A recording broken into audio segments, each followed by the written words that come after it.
Kannur Payyanur police സ്റ്റേഷനിൽ പോലീസുകാരൻ ആത്മഹത്യയ്ക്ക് ശ്രമിച്ചു. ഇടുക്കി സ്വദേശിയായ CPO ആണ് ആത്മഹത്യയ്ക്ക് ശ്രമിച്ചത്. ഇടുക്കി പോലീസ് സ്റ്റേഷനിൽ നിന്ന് പയ്യന്നൂരിലേക്ക് ഇയാളെ സ്ഥലം മാറ്റിയിരുന്നു. കൂടുതൽ വിവരങ്ങളുമായി കണ്ണൂരിൽ നിന്നും നിഖിലാണ് ചേരുന്നത്. നിഖിൽ, ഒരു പോലീസുകാരൻ തന്നെയാണ് ഇപ്പോൾ ആത്മഹത്യയ്ക്ക് ശ്രമിച്ചിരിക്കുന്നത്. ഇടുക്കി സ്വദേശിയാണ് ആത്മഹത്യയ്ക്ക് ശ്രമിച്ചത് എന്നാണ് വിവരം. എന്തുകൊണ്ടാണ് അദ്ദേഹം ഇത്തരം ഒരു ജീവനൊടുക്കാം എന്നുള്ള ഒരു തീരുമാനത്തിലേക്ക് എത്തിയത്? അത്തരം വിവരങ്ങൾ എന്തെങ്കിലും ലഭ്യമാണോ? സ്വാതി ഇദ്ദേഹത്തെ ഇടുക്കി ജില്ലയിലെ പോലീസ് സ്റ്റേഷനിൽ നിന്ന് പയ്യന്നൂരിലേക്ക് സ്ഥലം മാറ്റിയിരുന്നു. പണിഷ്മെന്റ് ട്രാൻസ്ഫർ ആണെന്നാണ് നമുക്ക് മനസ്സിലാക്കാൻ സാധിക്കുന്നത്. അങ്ങനെ ഏകദേശം 1 വർഷത്തോളമായി അദ്ദേഹം ഇവിടെ ജോലി ചെയ്യുന്നു എന്നാണ് മനസ്സിലാക്കാൻ സാധിച്ചത്. അതിനുശേഷം തിരിച്ച് നാട്ടിലേക്ക് പോകാനുള്ള ശ്രമങ്ങൾ, നാട്ടിൽ തന്നെയുള്ള പോലീസ് സ്റ്റേഷനിലേക്ക് ജോലിയിൽ തിരികെ പ്രവേശിക്കാനുള്ള ഒരു ശ്രമം നടത്തിയിരുന്നു. പക്ഷെ അത് ഫലം കാണാതെ വന്നതോടുകൂടിയാണ് ഇത്തരത്തിലൊരു ആത്മഹത്യാ ശ്രമത്തിലേക്ക് കടന്നതെന്നാണ് നമുക്ക് മനസ്സിലാക്കാൻ സാധിക്കുന്നത്. ഇടുക്കി സ്വദേശിയായ CPO ആണ് ഇത്തരത്തിൽ സ്റ്റേഷനകത്ത് ഇന്നലെ രാത്രി ആത്മഹത്യക്ക് കൺട്രോൾ റൂം പോലീസ് സ്റ്റേഷനകത്ത് ഇന്നലെ ഇത്തരത്തിൽ ആത്മഹത്യ ചെയ്യാൻ ശ്രമിക്കുന്ന ഒരു സാഹചര്യം ഉണ്ടായത്. ഇദ്ദേഹം ഭാഗ്യം കൊണ്ട് ആത്മഹത്യാ ശ്രമത്തിൽ നിന്ന് രക്ഷപ്പെടുകയായിരുന്നു എന്നാണ് നമുക്ക് മനസ്സിലാക്കാൻ സാധിക്കുന്നത്. ഇദ്ദേഹം കയറി നിന്ന ഉയരത്തിലുള്ള മേശയുടെ കാലൊടിയുകയും അതേ തുടർന്ന് ശബ്ദം കേട്ട് മറ്റു പോലീസുകാർ എത്തുകയും ചെയ്തു എന്നാണ് നമുക്ക് മനസ്സിലാക്കാൻ സാധിക്കുന്നത് അവിടെ നിന്നുള്ള വിവരമനുസരിച്ച്.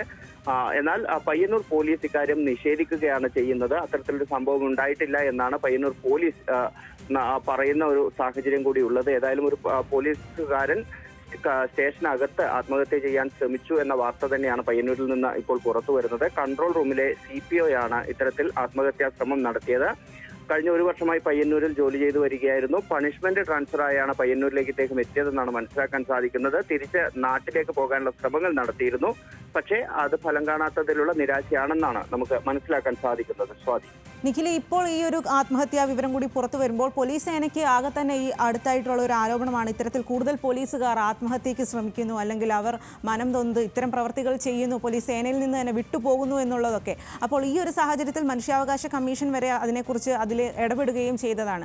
അപ്പോഴാണ് വീണ്ടും ഇങ്ങനെ ഒരു ആത്മഹത്യാ ശ്രമം വരുന്നത്. പോലീസ് സേനയിൽ നിന്നുള്ള അല്ലെങ്കിൽ കൂടെയുള്ള ഉദ്യോഗസ്ഥരുടെ ഭാഗത്തു നിന്നുള്ള പ്രതികരണമൊക്കെ എങ്ങനെയാണ്? സ്വാതി, തീർച്ചയായും സ്വാതി പറഞ്ഞതുപോലെ ഈ ജോലി സമ്മർദ്ദവും ഒപ്പം തന്നെ ഇത്തരത്തിലുള്ള പ്രശ്നങ്ങളും ഉന്നത ഉദ്യോഗസ്ഥരുമായുള്ള പ്രശ്നങ്ങളും എല്ലാം തന്നെ പോലീസുകാരെ വലിയ രീതിയിൽ മാനസിക സമ്മർദ്ദത്തിന് ഇടയാക്കുകയും ഒപ്പം തന്നെ ഇത്തരത്തിലുള്ള പ്രവണതകളിലേക്ക് പോവുകയും ചെയ്യുന്നുണ്ട് എന്ന കാര്യവും ഒപ്പം തന്നെ പോലീസുകാരിലെ ആത്മഹത്യാ പ്രവണത വർദ്ധിക്കുന്ന കാര്യം നമ്മൾ തന്നെ റിപ്പോർട്ട് ചെയ്ത കാര്യങ്ങളും ഒക്കെ ഉണ്ട്.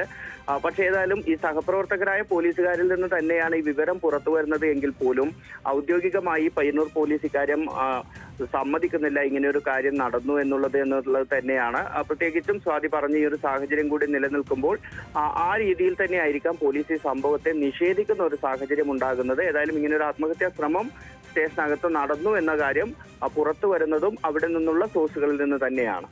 ഏതായാലും ഏറെ ഗൗരവകരമായ സംഭവമാണ്. പോലീസ് സേനയിൽ ഈ അടുത്തായി കൂടുതലായി കണ്ടുവരുന്ന ഒരു പ്രവണതയാണ് പോലീസുകാർ തന്നെ ആത്മഹത്യയ്ക്ക് ശ്രമിക്കുന്നു എന്ന്. ജോലി സമ്മർദ്ദവും അത്തരം പ്രശ്നങ്ങളും ഒക്കെ കാരണം പറയുന്നുമുണ്ട്. കണ്ണൂർ പയ്യന്നൂരിലാണ് ഇപ്പോൾ പോലീസ് സ്റ്റേഷനിൽ പോലീസുകാരൻ ആത്മഹത്യയ്ക്ക് ശ്രമിച്ചിരിക്കുന്നത്. ഇടുക്കി സ്വദേശിയായ CPO ആണ് ആത്മഹത്യയ്ക്ക് ശ്രമിച്ചത്. ഇടുക്കി പോലീസ് സ്റ്റേഷനിൽ നിന്ന് പയ്യന്നൂരിലേക്ക് സ്ഥലം മാറ്റി അതിലുള്ള സമ്മർദ്ദം കൊണ്ടാണ് ആത്മഹത്യയ്ക്ക് ശ്രമിച്ചത് എന്നാണ് പ്രാഥമികമായിട്ടുള്ള വിവരം. ആ വിവരങ്ങളായിരുന്നു കണ്ണൂരിൽ നിന്ന് നിഖിൽ നൽകിയത്.